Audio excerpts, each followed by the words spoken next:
Hi there, how's it? What's going on? So I'm still busy giving you a story about what in the world is going on in my country, and I'm running out of story space, so let's just get it out the way real fast. And on top of that, the sun is setting, and I don't have enough lighting, except I just realized that my car has got this light that is doing wonders for my complexion.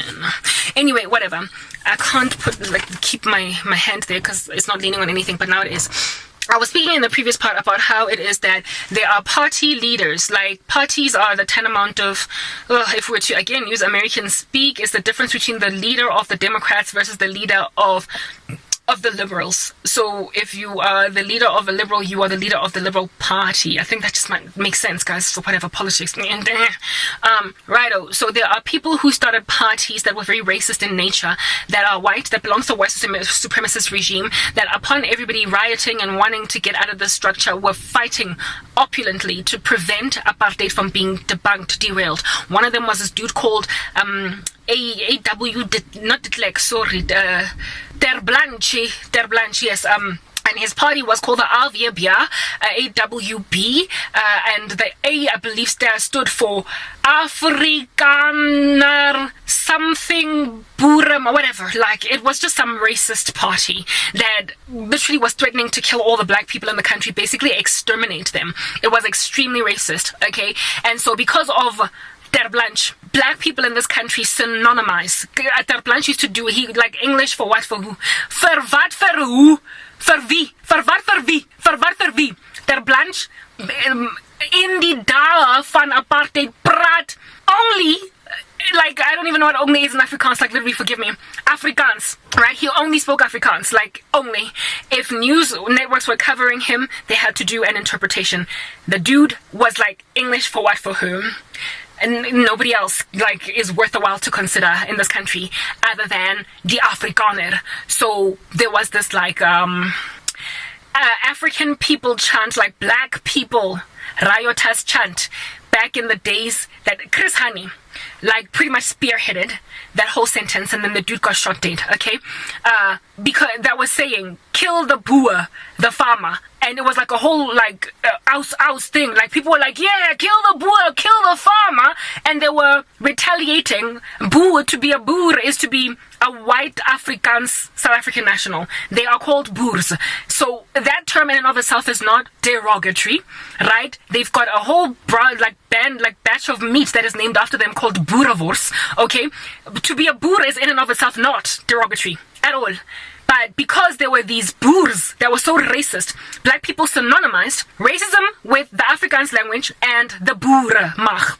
And so, therefore, there is a negative connotation to Afrikaans people in this country as being racist. It's taking a lot to extract out of people. When black people hear a white man or a white woman speak Afrikaans, they low-key default into believing that they are racist, which is not true.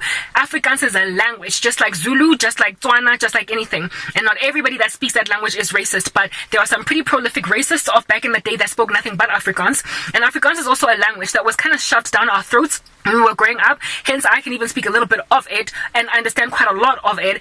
We had to take it as subjects in school, as a subject in school. And if we failed Afrikaans, just like failing English, we would fail the year. So black kids really struggled with Afrikaans. It was rough to pass Afrikaans because it was not our primary language, and yet it was a language that if we had failed it, we would fail.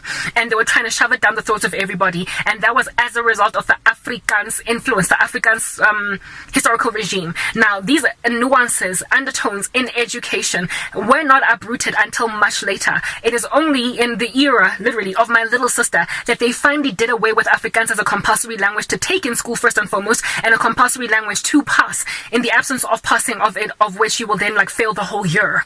You could pass all of your maths and science with 80%, but if you fail Afrikaans, you fail the year. That is what it was like. It was a language that was thrown down our throats because of tribal cleansing, because of trying to force all of South Africa to be Afrikaans speaking, and while disregarding all the other languages. So the law that was passed with the 11 official languages being all these others, including Afrikaans and English was in order to eradicate that historical coerciveness to force everybody to speak Afrikaans. So now kids can take Zulu if they want as a second language. You do still have to have two languages. English is still a compulsory because it is the language of the world. However, kids can do alongside English Zulu. They don't have to take Afrikaans. But I grew up being told akat as a cat, luister is to listen, gunsteling is favorite. I know a couple of words, and you know what? I'm grateful that I learned because it made me able to every so often throw in like a little bit. Hey, it's like being taught Spanish where you don't want to learn it, and then one day you get to understand what somebody who is Spanish says. It's cool to know a lot of languages, right? Since I already understood black languages so much, so I'm kind of grateful. It's like one of those bittersweet things that they forced Afrikaans down our throats because it just made for such a much better, very kaleidoscopic vocabularistic flair in me. Alright, so that's the history with Afrikaans. This neighborhood that is Wilgehevel, Roodepoort. If at all you are historically Dutch or Netherlandish or whatever German, you will know that the word Roodepoort sounds very Dutchy. It sounds Netherlandsy. We were colonized by the Dutch in the days of back in the day. Jan van Riebeck was a Dutch man that rocked up and said, I'm taking South Africa, I like it. Look at Durban, look at Cape Town, it's so cute. It's mine now. So we were colonized by those gangsters. And so Afrikaans is literally a breakaway from German and from Dutch. So if you come from Germany and if you come from the Netherlands, if you are Dutch speaking, you will recognize that die Afrikaans taal is baie similar to ons what's language in Afrikaans? Taal. Is baie similar to ons taal. Ons praat in a way wat het similar nuances in die tongue that sound very Dutchy in nature. You will be able to gauge that there is a Dutch undertone to what we speak if you have got fluency in Dutch and German and the such, in the way that for instance, when German people are speaking, certain of their words I can pick up what they mean, even though they are slightly different from Afrikaans, because South Africa is an Afrikaans speaking country type thing. So Afrikaans is the switched up version of the Dutch language. We literally innovated a brand spanking new language from our colonizers and made it a whole new thing.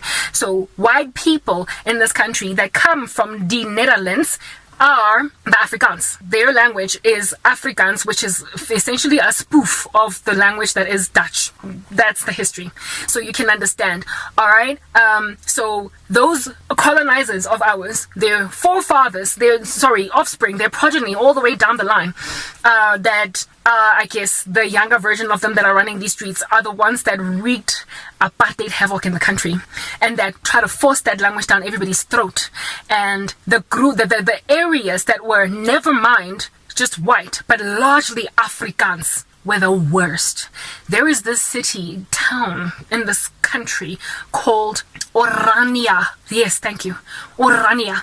It is so racist and so refuses to walk away from apartheid South Africa that it has broken away and built its own pariah state within the nation that is essentially with all the apartheid regime rules still intact. They don't subscribe to South African power grid. They don't subscribe to South African infrastructure. They literally don't even farm. They don't get the supply chain for their supermarkets is independent. Oh my goodness, they've got their own flag.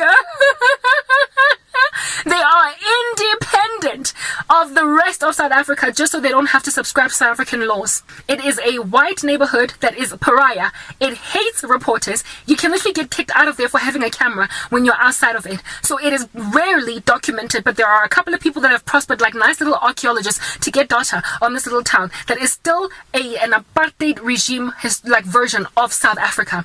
White people only can live there, and if there are blacks, they are domestic workers and this and the like, whatever it is that were historically black only careers or jobs. They can't stand anybody that is not white.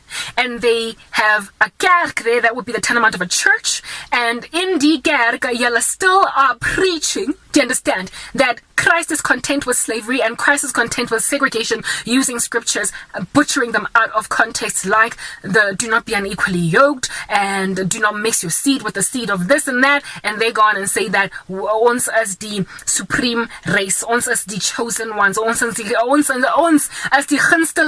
van die God, van die Here. And they have have gone on and butchered the gospel of the Lord Jesus Christ and established little churches there to substantiate what they're doing. Literally, we have got an apartheid city, not some like little town in this country that farms for itself, does everything like the Amish, just so they don't have to honor the South African government in their situation. And literally, they've just been left alone because they're in a farm somewhere far away and nobody cares. Go and live in your little like blazi and do what you want to do, and nobody's gonna bug you. So that Orania situation that is literally rearing its ugly head is an extension of just how bad a segment of the Boerenmag was in the days of apartheid. They were by far the most racist white people in the country, worse even than English-speaking white people that don't speak Afrikaans, and in their racism have stayed, some of them, largely discriminating against certain racial groups. And among them is the small little funny town called Orania